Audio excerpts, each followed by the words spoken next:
Oh, Lo. Napadaan po kayo dito.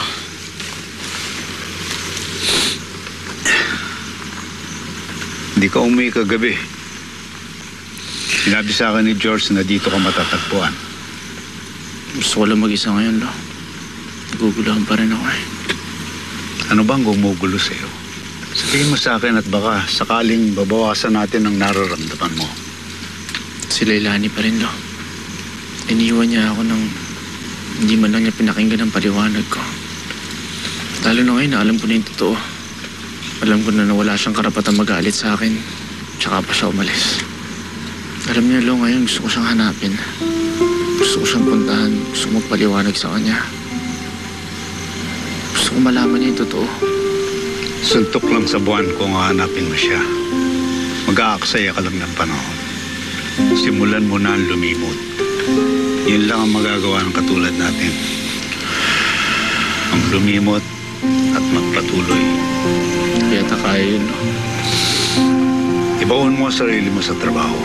Yun lang ang paraan para mabaon din ang sakit na nararamdaman mo.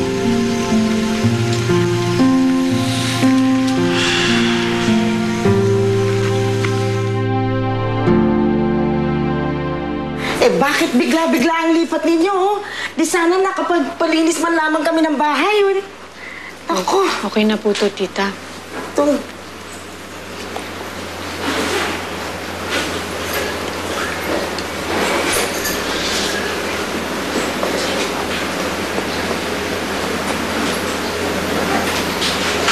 Condolence uli. Sorry. Hindi na ako nakadalaw sa burol ni Pinsan. Ang layo kasi ng paradiso. Naintindihan ko.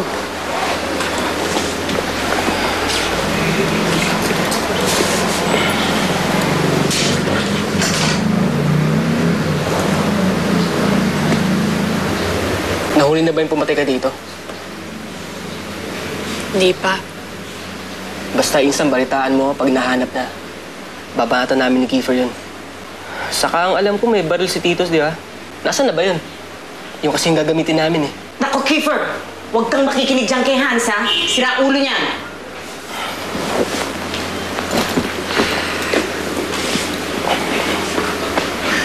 Dito na ba kayo for good? Hindi na kayo babalik sa paradiso? Hindi na. Hindi pa. Dito po muna kami. Kukuha ako ng bar exam, magiging abogado ko. Naks naman. Para si Hito lang ah. Like father, like daughter talaga ah. Pag naging abogado ka, anong gagawin mo? Kapag abogado na ako, tutuparin ko ang pinangako ko kay Papa. Babalik ulit kami ng paradiso.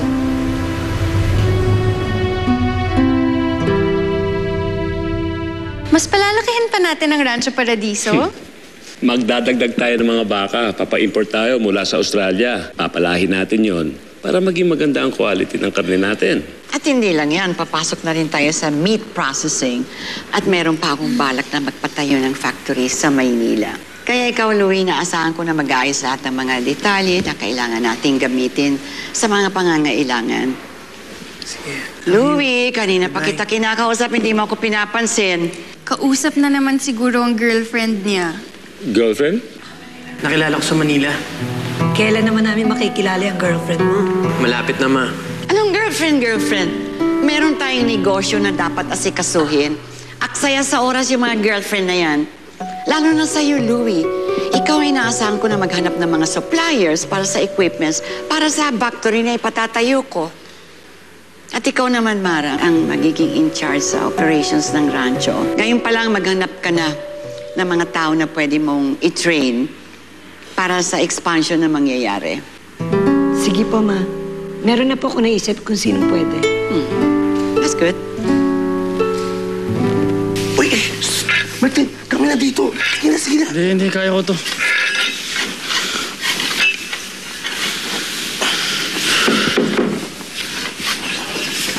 Saan mo? Ang araw nung... Ay, Martin, ano? Martin! Ano ginagawa mo rito sa mansyon ng trabaho mo? Tapos ko lang pakainit paliguan yung mga kabayo doon. Kaya dito na lang muna ako, tutulong na lang ako dito. Pakitang gilas ka pa, ha? Doon ka maglinis sa kabilang kwadra. Maraming dumi doon.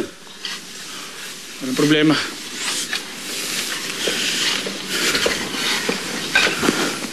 Uy, Martin, kanina ka pa nagtatrabaho, hindi ka pa nagtatanghalian. Kami na lang maglilinis doon. Ako nang bahala. Kailangan ko gawin to. Maglilinis ka ng dumi? Oo.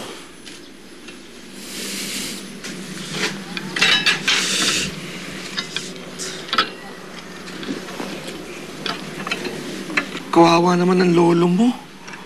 Broken-hearted.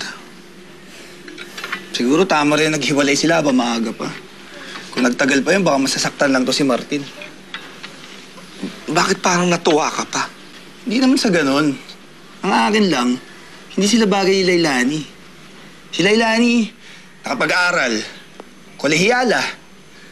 E tayo, ano ba tayo? Uy, mga cowboy tayo. Marangal na trabaho, bongga, at saka ayaw mo ba nun, macho? Cowboy. Sa pelikula lang naman maganda pakinggan yung cowboy. Ano ba tayo sa totoo? Tagapag-alagaan ng baka, di ba? Kung tutuusin, maghiwalay rin naman si Martin at si Lailani. Hindi sila bagay. Hindi ko pwede pagdikitin ng langit at ang lupa.